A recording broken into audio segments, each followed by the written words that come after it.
இனிய வணக்கம். அரைச்சமாகவே அரைக்கிற மாதிரி பேசுகிற கூட்டத்திலாம் போய் கரூர் முதல் ஜனநாயகன் வரை என்னை பழிவாங்குகிறார்கள் அப்படின்னு சொல்லிட்டு திமுகவை கடுமையாக குற்றச்சாட்டிட்டு இருக்கீங்க. நீங்கள் அதாவது நீதிமன்றம் அவர் சொன்னார், நீதிமன்றம் ஏதோ சொல்லிச்சு அரசாங்கத்துக்கு, திமுக அரசாங்கத்தை பற்றி சொல்லிச்சு, திமுக அரசாங்கம் அதை கடைப்பிடிக்கல, உங்களுக்கு தெரியலையா, நீதிமன்றம் சொல்கிறது உங்களுக்கு தெரியலையா அப்படின்னு சொல்லிட்டு பேசினார். நீதிமன்றம் என்ன சொன்னிச்சுன்னு அவருக்கு அதுக்கு எந்த ஆதாரத்தில் பேசுகிறாரு, எந்த நீதிமன்றத்தில் எப்போ சொன்னாங்கிற விவரம் எந்த விவரமும் சொல்லலை, அப்படி பேசுகிறார். நான் என்ன கேட்குறேன், உங்களை சென்னை உயர்நீதிமன்றம் ஒரு அரசியல் கட்சியாகவே இருக்கிறதுக்கு லாய்க்கு இல்லை, இது யார் ஒன்று அரசியல் கட்சின்னு சொன்னது அப்படின்னு கடுமையாக அடுக்கடுக்கான கேள்விகளை உங்களை நோக்கி கேட்டுச்சு. நீங்கள் ஏன் அதுக்கு சுப்ரீம் கோர்ட்டு நீதிமன்றம் தானே உங்களை கேட்டுச்சு, அதை ஏன் நீங்கள் சுப்ரீம் கோர்ட்டுக்கு மேலே ஓடினீங்க, உச்ச நீதிமன்றத்துக்கு ஓடினீங்க, அதை எதிர்த்து? இது அரசாங்கத்துக்கு அதுக்கு ஏதாவது தொடர்பு உண்டா? நீதிமன்றம் சென்னை உயர்நீதிமன்ற நீதிபதி கேட்ட கேள்விக்கும் தமிழ்நாடு அரசாங்கத்துக்கு ஏதாவது தொடர்பு உண்டா? ஒரு தனிநபர் இந்த மாதிரி அரசியல் கட்சியெலாம் கூட்டம் நடத்துறதுக்கு ஒரு முறைப்படுத்தணும் அப்படின்னு சொல்லி ஒரு வழக்கு தொடர்ந்தார், பொதுநல வழக்கு.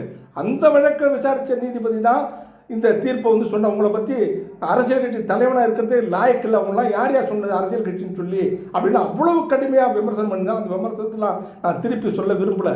அப்படிப்பட்ட நீதிபதி சொன்னதை நீ ஏற்றுக்கிட்டீங்கன்னா திமுக அரசாங்கத்தை நீதிபதி சொன்னது திமுக அரசாங்கம் ஏற்றுக்கும், திமுக கட்சி ஏற்றுக்கும்.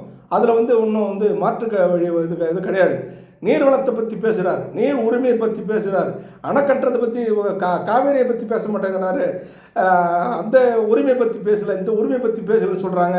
எனக்கு தெரியும், கடலுக்கு நீர் அணையில் ரிமோட்டு மூலயமா போய் இன்னொரு மிஷின் பேர் சொன்னார், அது வழியாக போய் இந்த அலை பலமாக இருக்குமா என்னன்னெல்லாம் ஆராய்ச்சி பண்ணுறது, அதெல்லாம் எனக்கு தெரியும் அப்படி சொன்னவர். நீ என்ன திட்டம் வச்சுருக்க, ஒன்றிய அரசாங்கம் அது என்ன அதுக்கு நடவடிக்கை எடுத்தது?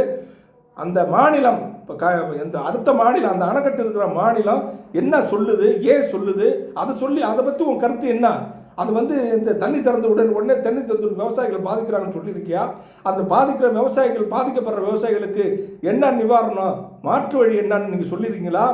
அதெல்லாம் ஒன்றும் சொல்லாமல் நான் நீர்வளத்தை பாதுகாக்கணும், இது ஐநா சபையில் தீர்மானம் போட்டாங்க, அதெல்லாம் யாருக்குமே தெரியாது, இவருக்கு மட்டும்தான் தெரிஞ்ச மாதிரியும் ஐநா சபையில் தீர்மானம் போட்டாங்க, அந்த தீர்மானத்தைப்படி இதில் தண்ணி பஞ்சம் வரப்போகுது, நம்ம தண்ணியை காப்பாற்றணும், இயற்கையை காப்பாற்றணும்னா நான் தான் தினம் 10 வருஷமாக எழுதிட்டுருக்கேன், ஃபேஸ்புக்கில் எழுதிட்டுருக்கேன், இயற்கையை காப்பாற்றணும், மரம் வைக்கணும், விவசாயத்தை காப்பாற்றணும், விவசாயிகளை காப்பாற்றணும் அப்படின்னு சொல்லிட்டு நானும் தான் எழுதிட்டுருக்கேன்.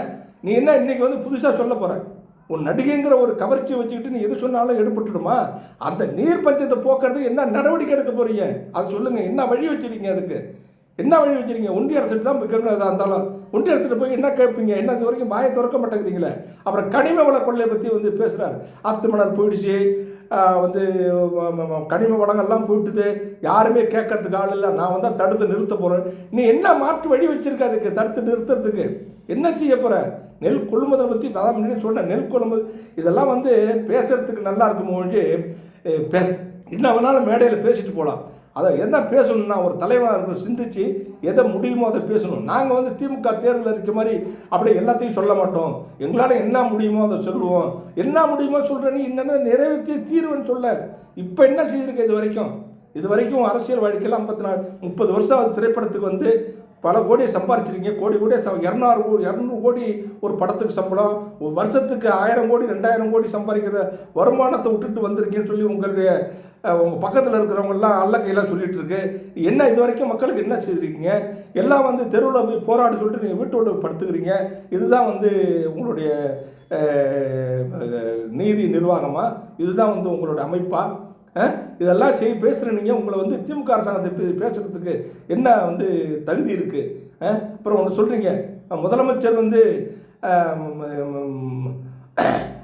முதலமைச்சர் என்ன சொன்னார், என்னமோ சொன்னார், ஸ்டாலின் சார் நீங்கள் ஜனநாயக படத்துக்கு பாதிப்பு வரும்போது முன்னாடி சொல்கிறாரு, கரூர்லேருந்து ஜனநாயகம் வரைக்கும் என்னை எல்லாம் தடுக்கிறாங்க, எஸ்ஓபி போட்டு தடுக்க, கூட்டம் போடாமல் எஸ்ஓபி போட்டு தடுக்கிறாங்க அப்படி சொல்லி ஒரு பக்கம் பேசுகிறாரு. இன்னொன்று வந்து என்னை வந்து அடக்க பார்க்குறாங்க, ஒடுக்க பார்க்குறாங்க. உன்னை யார் அடக்க பார்க்குறா, யார் ஒடுக்க பார்க்குறா? நீங்கள் வந்து ஒரு மாதத்துக்கு ஒரு தரம், 15 நாளைக்கு ஒரு தரம் வெளில வருவீங்க. நீங்கள் வந்து அப்படியே ஊரையே வந்து ஊரடங்கு உத்தரவு போட்டு உங்கள் தொண்டர்கள் மட்டும் ரோட்டில் போகணும், உங்கள் தொண்டர்கள் மட்டும் வரணும் அப்படின்னு வந்து அரசாங்கம் வந்து வழி திறந்து விடுமா? எல்லாம் அங்கே இருக்க யாருமே எதுவும் இருக்காதியா, தமிழ்நாட்டில் இருக்கிற போலீஸ் எல்லாம் வா, எல்லாம் சோறு மாதிரி ரோட்டில் நெல், இவர் ஃப்ரீயாக போயிட்டு ஃப்ரீயாக வரட்டும் அப்படி சொல்லி அரசாங்கம் சொல்லுமா? மக்களோட முன்னாடி மக்களிடம் செல், மக்களோட மக்களாக நில் அப்படின்னு தான் அண்ணா வந்து சொல்லியிருக்காங்க. மக்களோட போய் நிற்கணும், மக்களோட பழகணும், மக்கள்கிட்ட போய் சேர்ந்து இருக்கணும். அதை விட்டுட்டு நீங்கள் வெளியில் போகிறது கூட தனி பிளைட்டில் போகிறீங்க. தனி பிளைட்டில் போட்டு நீங்கள் மக்களுடைய கஷ்டம் உங்களுக்கு எப்படி தெரியும்? மக்கள்கிட்ட பேசுங்க, மக்களோட மக்கள் கலந்து வாழ்ந்து பாருங்கள், மக்களுடைய கஷ்டம் தெரியும். விவசாயிகளோட விவசாயியை போய் வாழ்ந்து பாருங்கள், விவசாயி கஷ்டம் தெரியும்.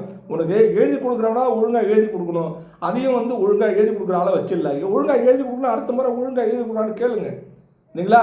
அதெல்லாம் வந்து இல்லாமல் ஜனநாயகனுக்கு வந்து யார் குற்றம் வந்து அந்த துறை யார் கீழே இருக்குது, தணிக்கைத்துறை யார் கீழே இருக்குது, ஒன்றிய அரசு கீழே இருக்குது. ஒன்றிய அரசு குறித்து ஒரு கேள்வி கேட்டிருப்பீங்களா? எனக்கு வந்து நன்றி சொல்கிறீங்க.